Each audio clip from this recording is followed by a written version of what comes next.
Hey guys, I'm Davin. Today I'm back with more Total War Warhammer 2 online action.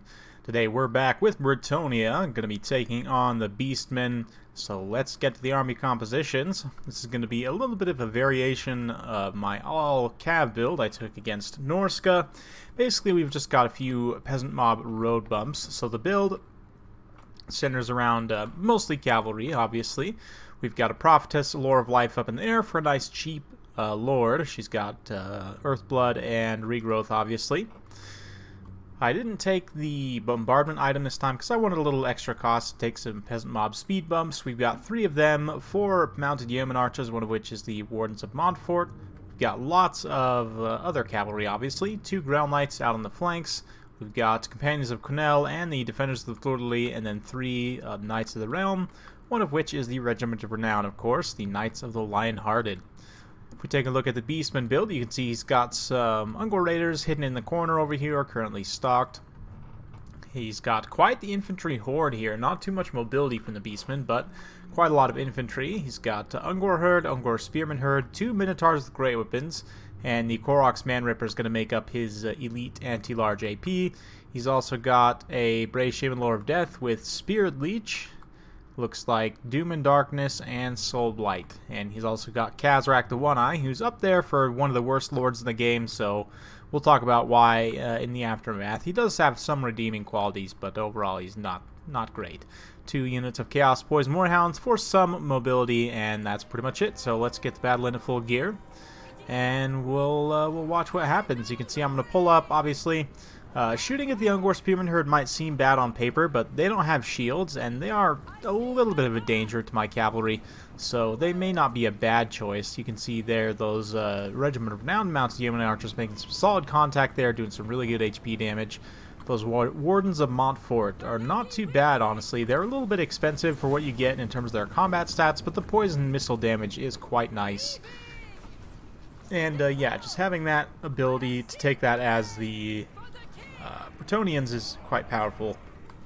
You can see we're going to open up some shots on Kazrak himself. Of course, he does have 100 armor in the chariot, so it's not going to be great, but there's no missile block chance as well, so pretty much all of the arrows will make contact there, which in and of itself is pretty decent.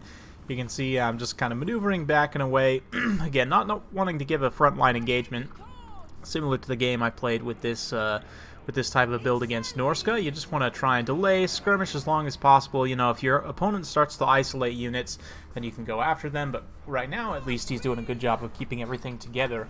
Although those Minotaurs are going to take a few shots there, a little bit of HP damage. Of course, on such a high-value unit, going to be very good stuff, especially with these relatively cheap skirmish cav. You can see we've also done a really good amount of damage to those Ungor Spearman Herd. Again, not the most cost-effective trade, you know, from a purely cost analysis standpoint, but those spearmen could help in potentially a late game situation.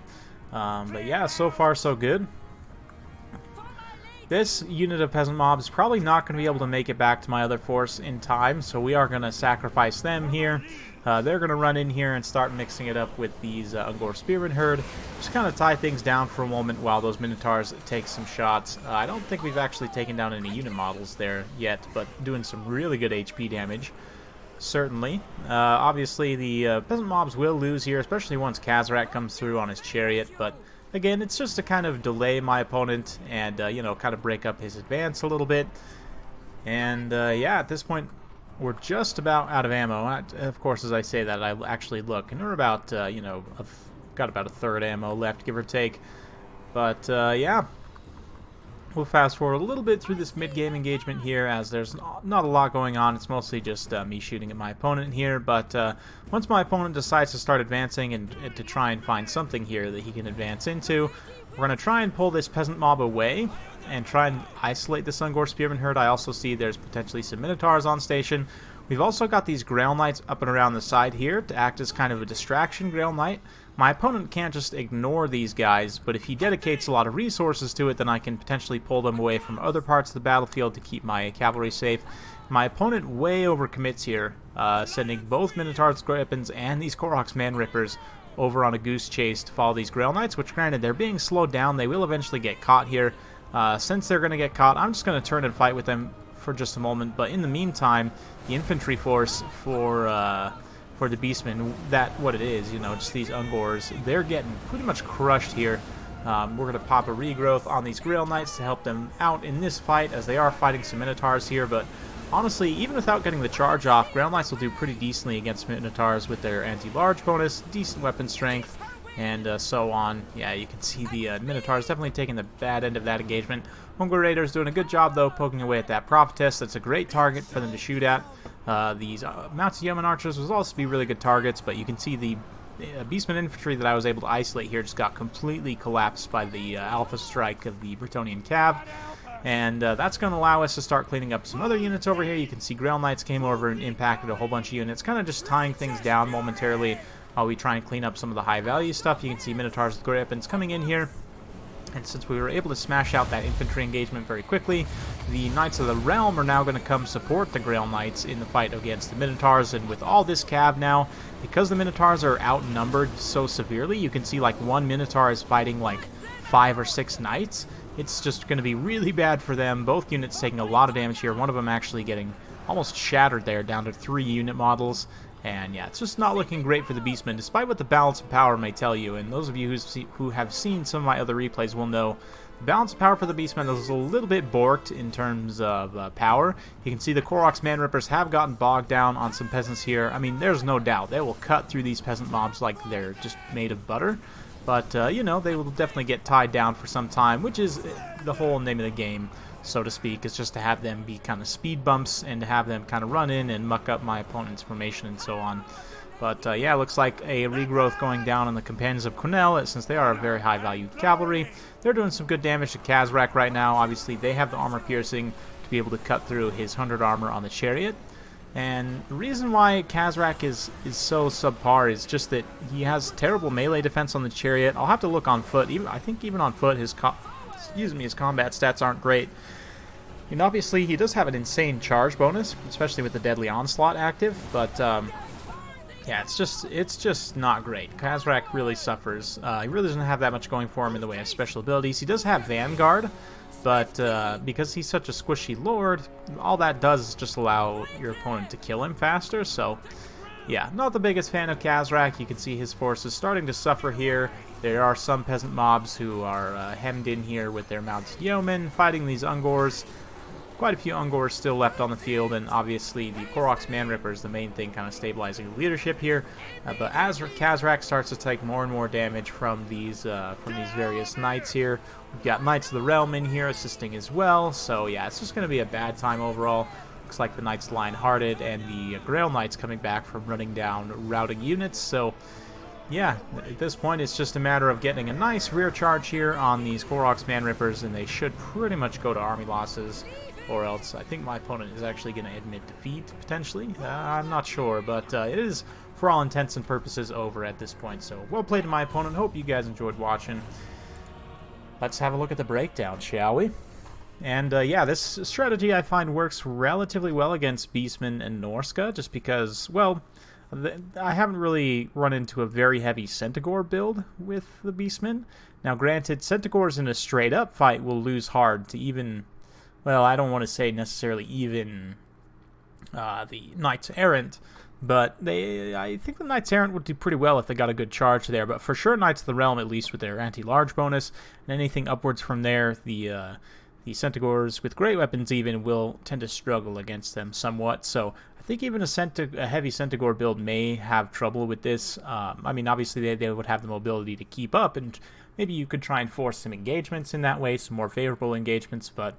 against lighter armor factions that don't have too much range to counterfire and don't have a way to get at you up in the air, I do think the Prophetess can be a decent pick with this kind of all, well, not all, we had a few filthy peasants, but mostly Cav Bretonnian force.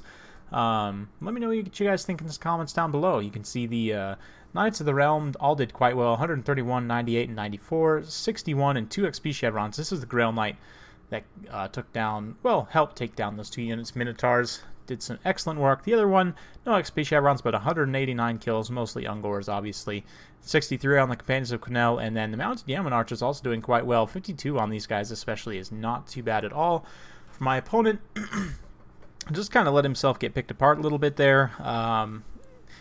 Again, I would have to kind of theory craft a list to counter this with the Beastmen, but let me know your guys' thoughts. What would you do to counter this as the Beastmen? If we were just to kind of think about things from a different perspective here, you know, we can maybe look at some various different things. So just on paper, you're going to need something to deal with heavy cavalry, right? And Minotaurs with great weapons are very expensive, but you saw there when they get outmatched by units with a lot more unit models, even if they get a favorable engagement like that Minotaur did with the Grail Knight initially, it can still be a pretty tough time, potentially. So, you know, Minotaurs are pretty decent, but the Butchers of Kalkengard in particular are almost an auto pick for me.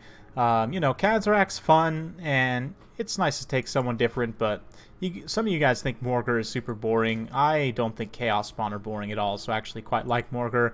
But, you know, you can bring him to give you those extra Chaos Spawn summons, and the Chaos Spawn will go down to the Knights very quickly, but at least they'll give you some mass to clog things up if your opponent's cycle charging you, or, you know, maybe if they just get a little bit sloppy, you can potentially summon them on top of, like, some Yeoman or something.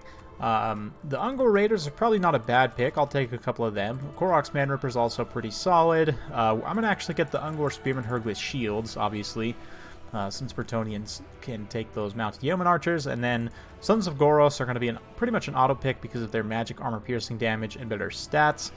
In terms of magic, Lore of Death is nice and all, but I honestly might look at Lore of Shadows. Just for the sake of Occam's Mindrazor and like Penumbral Pendulum. Enfeebling Foe can be really nice as well, but Occam's Mindrazor in particular gives you that magic damage and extra armor piercing. On something like some Centaurs with great weapons can be very effective, so I might go with something like this. I'd probably try and find a little bit of cost somewhere to maybe afford 2 Centaurs with throwing axes. See, we're just a little bit short, so maybe I'll cut the shields on one of those spears. Something like that. Now, obviously, this is a lot thinner in the infantry front, but really, do you have that much to worry about from Bretonian infantry as the Beastmen? I would argue that you really don't, and even like these Korok's Manrippers will trade well against almost all Bretonian infantry. Like, you really, especially with the Chaos Spawn summons from Morgur, you really don't need that much to deal with the Bretonian infantry line, so going a little bit heavier in the mobility game, you know, maybe worth grabbing a few hounds as well. Maybe you cut one of these archers, maybe cut another shield, something like this, and you get some poison hounds as well. That could be a pretty solid get to, just to kind of catch out like my opponent did there. Obviously, he wasn't able to capitalize, but the Butchers of Kalkengard in particular, because of their higher melee defense and their regeneration trait, because the Bretonians don't really have a lot of fire damage. I mean, you might see some peasant bowmen with the fire arrows, but I mean, because they're on foot, they're relatively easy for you to inundate with your fast attack units, so it kind of depends. There's a lot of give and take there, but I generally think that Bretonnia has the advantage in this particular matchup. But let me know what you guys think in the comments down below. Hope you guys enjoyed watching. If you do like this sort of content, be sure to like, subscribe, hit that bell notification button, so every time I upload a new video, you'll be notified. Thanks again for watching, and we'll see you next time.